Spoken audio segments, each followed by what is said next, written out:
Morning. Well, what's the sense you're making of the market movement we're seeing at the moment, and what are you anticipating for the trading day ahead? We think there will be some reactions to the news that came out yesterday from the central bank, especially about the tenure of the CEOs of Nigerian banks, limiting the tenures to 10 years. Already, the research reports out in the market shows that a few of the current CEOs will be affected. So we think there will be some activity on those stocks. Foreign investors may appear to be a bit jittery. They would need to know what's going to go on. Are there successors for these companies? And they will need to know whether they should continue to invest. So we think there will be some volatility today in those stocks, and that will affect the market as a whole. All in all, how are you viewing this announcement by the Central Bank of Nigeria? A good move in your books? Well, it's a bit of both. I mean, the truth is that, if you have a bank that is run continuously by one person for a very long period, the question is, if the person is not there anymore, do you really think the bank will continue to maintain its good level of success? So I think it's a test of the system, so it's a bit of both. But the jury's still out. We'll wait and see what the reaction will be. Of course, there's a lot of the spotlight still on the banking sector, but other companies and other sectors making news as well. Let's move on to the Dangote Group. It's liquidated $1.27 billion loan facility it took from a consortium of 10 banks in May 2008. And this is to finance its cement division expansion project. Market reaction to that news?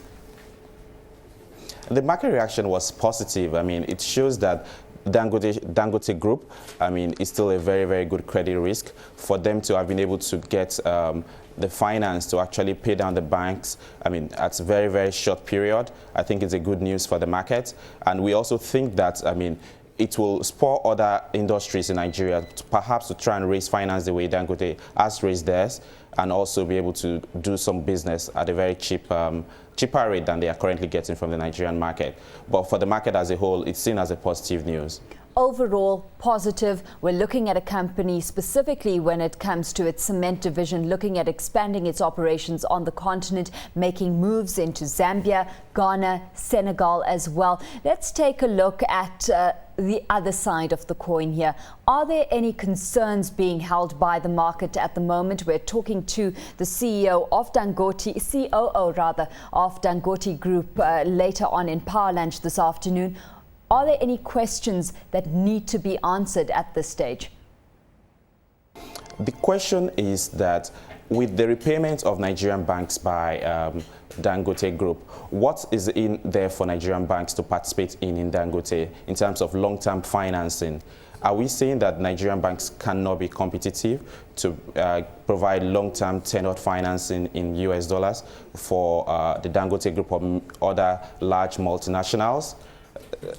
That's a question I would like the Dangote Group to answer, and also be food for thought for the banking sector as a whole. Yep, certainly interesting in a context where we've started to see the Nigerian fixed income market, the bond market, getting attention as well. Of course, all of the moves that we're seeing the Dangote Group make is on the back of the fact that they are confident that the Nigerian economy is going to be picking up this year and going to be showing some resilience. What's your outlook for the economy for 2010?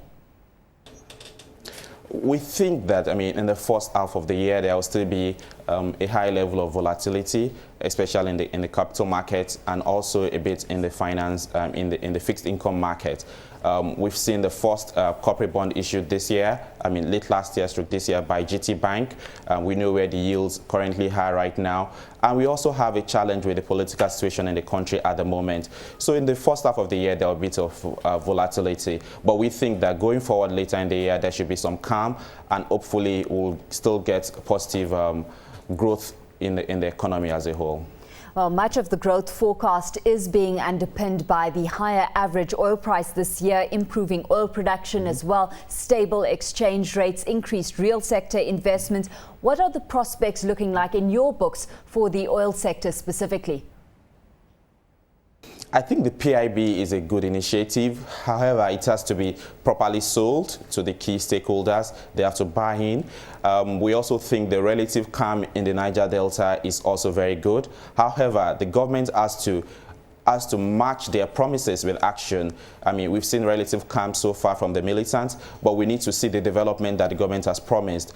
If this should happen, we think that there will be growth in the oil sector as well. I mean, there's been news recently that Shell is looking outside of Nigeria to expand their growth prospects. But we think if they have the confidence that the Nigerian government will actually play a key role in developing the Niger Delta, they may think again. But hopefully, I mean, all in all, we think that the sector will still be a gold mine so long as the Niger Delta militants are reined in properly.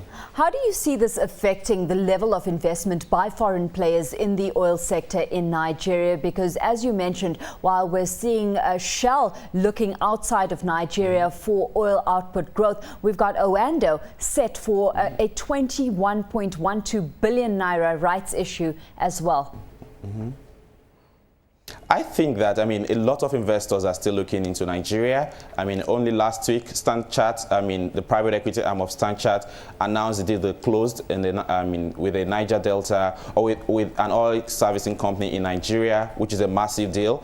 Oando is going to the market to raise some money, about 21 billion naira, I mean, to finance some of their upstream operations as well. And we still think that the potentials in the oil sector is still, I mean, on the high side, I mean, positively. Yes, the risks are there, I mean, especially the political risk and the risk of the social setup in the Niger Delta. But taking all that into consideration, and I think, I mean, there will still be investments in the Niger Delta and in the oil sector in Nigeria. Akeem, on that note then, what stocks would you be looking at in this space that's highly valued in your books? The banking sector, some of the stocks in the banking sector are still in the oil space. Very good in the oil space, I beg your pardon. In the oil space, what are some of the stock picks within that arena right now? The top pick right now is Oando. I mean, you can buy it on the market, but I will advise them to wait and buy the rights of the market at a very, very good price. But right now, the top pick is Oando. I mean, the management is focused, and we think their strategies are just right. Oando is the top pick I will have in the oil sector right now. And as you started off before I interrupted you there, let's move on to the banking sector. I mean, we've of course seen a lot of volatility in this space over the last couple of weeks. Some of these stocks are rallying and then falling back the next couple of days. Many at this stage questioning the sustainability of any gains in that space. Where would be a stock pick? What would be a stock pick for you at the moment? In the banking sector, GT Bank, I mean, Zenith Bank, Diamond Bank, and Sky Bank, these are still, I mean, very, very good stocks with very good fundamentals right now. And like I said earlier, I mean, there could be a bit of volatility in the next few days, I mean, especially with the announcement by the central bank yesterday. But like we saw yesterday, I mean, there were huge volumes of trades done on Zenith Bank. I mean, there have been significant volumes of trades done on GT Bank. People still have confidence in these top banks. And if, I mean, so long as they are, I mean, so long as the cloud is clearer, I mean, very, very quickly, people will still believe in these stocks. We generally believe in them, and we think they are very good for the Nigerian market.